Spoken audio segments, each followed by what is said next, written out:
திராவிட முன்னேற்றக் கழகம் வீழ்த்தப்பட வேண்டும், அகற்றப்பட வேண்டும் என்பதிலே தீவிர முனைப்பு காட்டுகிற கட்சி பாரதிய ஜனதா கட்சி என்பது என்னுடைய பார்வை. திராவிட முன்னேற்றக் கழக ஆட்சி அகற்றப்படுவதற்கு இந்த கூட்டணி மேலும் வலிமை பெற வேண்டும் என்கிற கண்ணோட்டத்தில், அந்த அடிப்படையில் தான் இன்றைக்கு ஒரு பிரபலமான வார இருமுறை வெளிவருகிற பத்திரிகை, ஜூனியர் விடன் பத்திரிகை, எப்படி சில செய்திகளில் சில ஊடகவியலாளர்களுக்கு கிடைக்கிறதோ அதே போல் அவர்களுக்கும் கிடைத்திருக்கிறது. அவர்கள் இதில் பவன் கல்யாணை மையப்பொருளாக வைத்து அந்த கட்டுரை தீட்டப்பட்டிருக்கிறது. ஆனால் உங்களுக்கு பேச்சுவார்த்தைகள்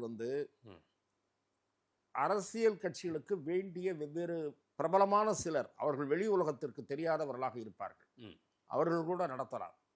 நீங்கள் சில அரசியல் கட்சிகளை, நான் இந்த தேர்தலை மட்டும் சொல்லவில்லை, திமுக கூட்டணியிலே கூட எடுத்துக்கொள்ளுங்கள், அரசியல் கட்சியோடு நேரடியாக சம்பந்தப்படாத 1-2 பேர் இந்த கூட்டணி பேச்சுவார்த்தைகளில் மறைமுகமாக ஒரு முக்கிய பங்கை ஆற்றி இருக்கிறார்கள். திமுக கூட்டணியிலேயே நான் சொல்லுவது, அரசியல் கட்சியோடு கூட்டணி வைக்கிறது, அதற்கு பின்னாலே இருந்து அந்த ஆபரேஷனில் உதவி இருக்கக்கூடியவர்களாக அரசியல் சாராத சில நபர்கள் இருக்கிறார்கள். சரி, அதே மாதிரி அரசியல் சாராத 1-2 பிரபலங்கள் இதன் பின்னணியில் இருக்கிறார்கள் என்று கூறப்படுகிறது.